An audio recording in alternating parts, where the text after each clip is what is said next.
Welcome back to For the Record, a place where every few days we sit down and talk about things happening in music, whether it be an artist, an album, a concept, or just things kind of going on in the music industry.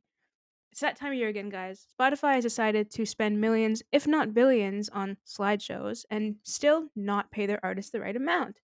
Spotify Wrapped is here, guys. So I wanted to, just kind of recap my year of music on Spotify. So let's jump right in. I listened to 131,555 minutes of music, which puts me in the top 0.5% of listeners worldwide.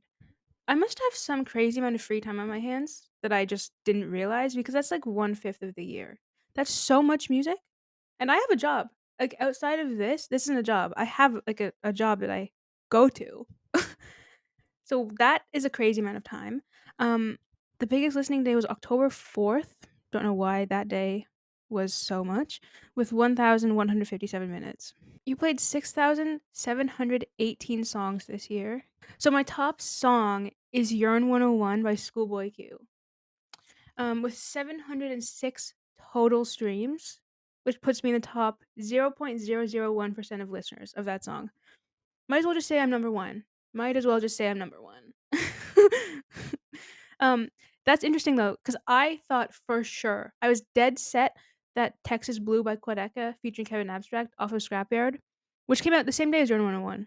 I thought that would be my number 1 song this year because that's my most streamed song of all time. It passed Call Me Lover by Sam Fender, which, had that spot for the last 2 years of number 1. But I guess Spotify must track based on streams and not minutes listened because that song is at like 1,700 minutes or something like that. And it is a longer song, which means less streams. And Yearn 101 is only about 2.5 minutes, which would put it at more streams, but less minutes. So that's interesting. Maybe Texas Blue will be in the top 5 because I thought for sure that was going to be number 1. Apparently, apparently not. Yearn 101 is my song of the year. I've talked about it a few times. I'm talking about it again in a few videos from now. So keep an eye out or an ear out for that. Top 5 songs of the year right here. Yearn 101, as we just mentioned, Schoolboy Q. Number 2, John Wayne by Arthur Hill. Interesting. Please Don't Fall in Love with Me by Khalid. That was his like kind of comeback into the music industry after 5 years of nothing. Or well, not nothing, but 5 years of no album. That was the first album single. Then you have A Frame by Jeremy Zucker and Chelsea Cutler. Did a reaction to that album.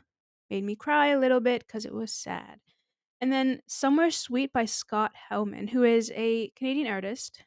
Not as I wouldn't say he's like a huge Canadian superstar, but he's pretty popular here in Canada. Um, he always finds a way to make it into the top 5, which is fine. He's one of my favorite artists ever, obviously. But Somewhere Sweet, I didn't think I listened to that song that much. Definitely, I guess more streams than Texas Blue. Dang, dude, that's crazy. Let's take a look at your 2024 music evolution. So in August, it was my chill beach pop R&B kind of vibe. So Khalid, Tate McRae, and Brie Runway. I have never listened to Brie Runway other than the song she has with Khalid called "Be the One." Such a good vibe though. Love that song. And Khalid, favorite artist ever. Tate McRae, love of my life. Just kidding. But I love Tate McRae so much. So then going back to September, we have Hollywood pop, whatever that means. Um, The Weeknd, Tate McRae again, and Sabrina Carpenter. It was a good month. Sabrina, I love Sabrina, you know? So for October, we had Cinnamon Acoustic Rock British Indie. So Sam Fender, one of my favorite artists of all time. Arthur Hill, and Inhaler. I won't be the first to say this, and I won't be the last. I love myself a good British man, okay? I love a British man. Well, I think Inhaler is from Ireland, but whatever. I really love listening to um, British music in the fall. It's just such a good like Sam Fender is such a fall artist to me. Like if he were to be a month, he'd be November. Or I guess in this case October, but I don't know. I love Sam Fender and Arthur Hill and Inhaler. I listened to 1,678 artists. So my top artist was Khalid. Not super surprising because I would consider him to be my favorite artist of all time. And he just had a new album out this year for the first time in 5 years. So I've definitely been listening a ton to Khalid. Actually, 11,403 minutes. Again, why do I have so much free time? I don't know.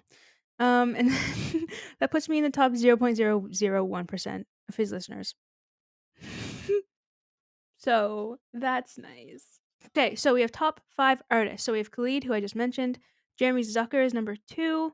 Sam Fender is number 3. Quadeca is number 4.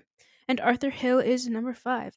That's very surprising to me, only because I thought Jeremy Zucker would be 4 or 5 because he just released an album in November 1st. So I thought he'd be a little bit lower than he is.